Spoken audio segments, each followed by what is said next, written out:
أما بعد فأعوذ بالله من الشيطان الرجيم بسم الله الرحمن الرحيم وعن أبي هريرة رضي الله عنه قال قال رسول الله صلى الله عليه وسلم إذا كان أول ليلة من شهر رمضان صفدت الشياطين ومردت الجن وغلقت أبواب النار فلم يفتح منها باب وفتحت أبواب الجنة فلم يغلق منها باب وينادي مناد يا باغي الخير أقبل ويا باغي الشر أقصر ولله وتقاء من النار وذلك كل ليلة رواه الترمذی۔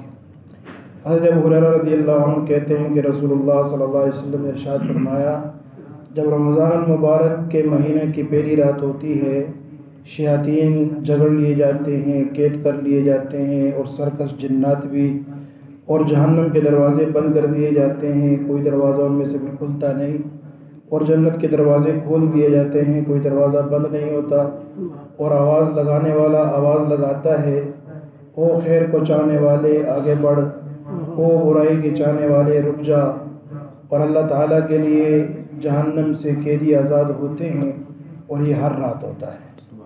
رمضان المبارک بڑا فضیلت والا مہینہ ہے۔ اللہ تبارک و تعالیٰ نے اس مہینے کو بڑی خصوصیات عطا کی ہیں۔ اس مہینے کی شروع ہی سے جو ہے نا وہ گناہوں کے دروازے اللہ بند کر دیتے ہیں، شیاطین قید کر لیے جاتے ہیں، سرکش جنات بھی قید کر لیے جاتے ہیں۔ پھر بھی ہم گناہ کرتے ہیں تو یہ ہمارا نفس ہے، یہ بھی ایک بڑا دشمن ہے۔ شیطان کی صحبت میں رہ کر اس کے اندر بھی شیطانی صفات پیدا ہو جاتی ہیں۔ شیخ سعدی رحمہ اللہ کہتے ہیں کہ میں حمام میں گیا تو مجھے بڑی خوشبودار مٹی ملی، تو میں نے پوچھا کہ تو مشک ہے یا عنبر، اتنی زبردست اس سے خوشبو پھوٹ رہی ہے؟ تو مٹی نے جواب دیا، من گلے ناچیز بودم، میں تو ناچیز مٹی ہی ہوں، ولیکن مدت صحبت باغل نشستم، لیکن ایک مدت تک پھول کی صحبت میں رہی۔ تو پھول کی صحبت میں رہنے سے مٹی کے اندر خوشبو کے اثرات پیدا ہو جاتے ہیں، تو اگر شیطان کے ساتھ ایک آدمی رہے گا تو بدبو اس کے اندر پیدا ہو جائے گی، اور پھر چونکہ ہم اپنے نفس کی ہر خواہش مانتے ہیں، ہر بات مانتے ہیں، جس سے نفس موٹا ہو جاتا ہے، اور پھر وہ ہمیں نکیل ڈالے رکھتا ہے، جیسے وہ چاہتا ہے ہم چلتے ہیں۔ تو اسی لیے یہ علماء اور صوفیاء کرام مجاہدے کراتے تھے کہ انسان کا نفس کمزور ہو جائے۔ تو بہرحال ایک شیطان ہے، ایک نفس ہے، شیطان تو قید ہو گیا، اور نفس کے لیے آواز لگانے والا آواز لگاتا ہے، وہ خیر کے طالب آگے بڑھ، مواقع ہیں تیرے پاس۔ اور چونکہ جب انسان روزہ رکھتا ہے نا تو نفس پر ایک چوٹ پڑتی ہے، نفس مغلوب ہوتا ہے، پھر خرچ کرتا ہے اللہ کے راستے میں اس مہینے کے اندر، اور زیادہ چوٹ پڑتی ہے۔ اس لیے فرمایا خیر کے طالب آگے بڑھ، موقع اچھا ہے، او شر کے طالب رک جا، موقع اچھا ہے کہ تو اپنے گناہوں کو چھوڑ دے اور توبہ طائب ہو جا، اللہ کی طرف لوٹ آ، تاکہ تیرے گناہ معاف ہو جائیں اور تو محروم ہونے سے بچ جائے۔ پھر یہ رمضان میں جب انسان روزے رکھتا ہے، گناہوں کو چھوڑتا ہے، تو راتوں کو اللہ تعالیٰ کی طرف سے جہنم سے خلاصی کے پروانے جاری ہوتے ہیں۔ بہت سے خوش نصیب ایسے ہوتے ہیں جو جہنم سے چھوٹ جاتے ہیں، اللہ تعالیٰ ہمیں بھی ان میں سے ہی بنا دے کہ ہم بھی جہنم سے چھوٹ جائیں۔ بہرحال ایک سیزن ہے، دل راغب ہوتا ہے نیکی کی طرف۔ ہم دیکھتے ہیں کہ عام دنوں میں مسجد کے اندر نہ اتنے نمازی ہوتے ہیں نہ اتنے قرآن پڑھنے والے، رمضان میں بہت زیادہ ہوتے ہیں۔ کیوں؟ کہ انسان کا دل نیکی کی طرف راغب ہو جاتا ہے۔ تو اس لیے یہ موقع ہے کہ ہم اپنے گناہ چھوڑ دیں، توبہ طائب ہو جائیں، عہد کر لیں کہ یا اللہ پورا سال جماعت کے ساتھ 5 وقت نماز پڑھیں گے، اے اللہ پورا سال ہم قرآن مجید کی تلاوت کریں گے، چاہے آدھا پارہ ہی کیوں نہ ہو، لیکن روزانہ ہم یہ تلاوت کریں گے انشاءاللہ۔ سارے اس کی نیت کرتے ہیں جی۔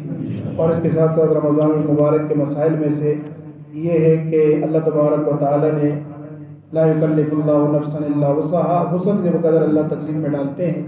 عورت کو چونکہ اللہ نے اس پر ایک بیماری مقرر کی ہے مہینے میں، تو مخصوص ایام کے اندر اللہ تعالیٰ نے اس سے نماز روزہ کو معاف کیا ہے، لیکن نماز کی قضا نہیں ہے۔ نمازیں جو بھی زیادہ ہو جاتی ہیں تو قضا نہیں ہے، روزوں کی قضا البتہ پاک ہونے کے بعد کرے گی۔ مثلا رمضان کے روزے چھوٹ گئے 5-7 روزے، تو عید کے بعد باقی کے ایام میں قضا واجب ہے، اگلے رمضان تک جب چاہے قضا کر لے۔ اس میں عورتوں کو ایک مسئلہ بتانے کا ہے، وہ یہ ہے کہ اگر کسی عورت کو کسی بھی رمضان کی کسی دن میں اگر وہ بیماری شروع ہو جاتی ہے تو اس کا روزہ ختم ہو جاتا ہے. اب وہ کھا پی سکتی ہے، چھپ چھپا کر کھائے پیے، کوئی حرج نہیں. لیکن اگر رمضان کے دن میں کوئی عورت پاک ہو جاتی ہے، مثلا 10 بجے پاک ہو گئی، 11 بجے پاک ہو گئی، اسی طرح کوئی بچہ جو ہے نا وہ بالغ ہو گیا یا کوئی کافر مسلمان ہو گیا، تو شام تک اس پر رکنا واجب ہے. کھانے پینے وغیرہ سے رکنا یہ واجب ہے، اگرچہ روزہ نہیں ہے اس کا، لیکن روزے داروں جیسی عادت اختیار کرنا، کھانے پینے سے اپنے آپ کو روکے رکھنا، یہ اس پر واجب ہے شام تک. یہ عورتوں کو بتا دینا چاہیے. اسی طریقے سے اگر انسان رمضان مبارک کے دن میں سویا اور سوتے ہوئے اس پر غسل واجب ہو گیا تو اس سے روزے پر کوئی اثر نہیں پڑتا. ہاں اگر بیوی سے مل گیا تو روزہ فاسد ہو گیا اور قضا واجب اور کفارہ بھی واجب. کفارہ یہ ہے کہ 2 مہینے مسلسل روزے رکھے گا. اگر اس کی طاقت نہیں ہے تو پھر 60 مسکینوں کو کھانا کھلائے گا. لیکن اگر ملاقات نہیں کی، ویسے ہی بیوی سے قربت کی اور انزال ہو گیا تو اس صورت میں جو ہے وہ روزہ فاسد ہو گیا، قضا واجب ہوگی، کفارہ واجب نہیں ہوگا. اللہ تبارک و تعالیٰ عمل کرنے کی توفیق نصیب فرمائے. الحمدللہ رب العالمین والصلاۃ والسلام علی سید المرسلین.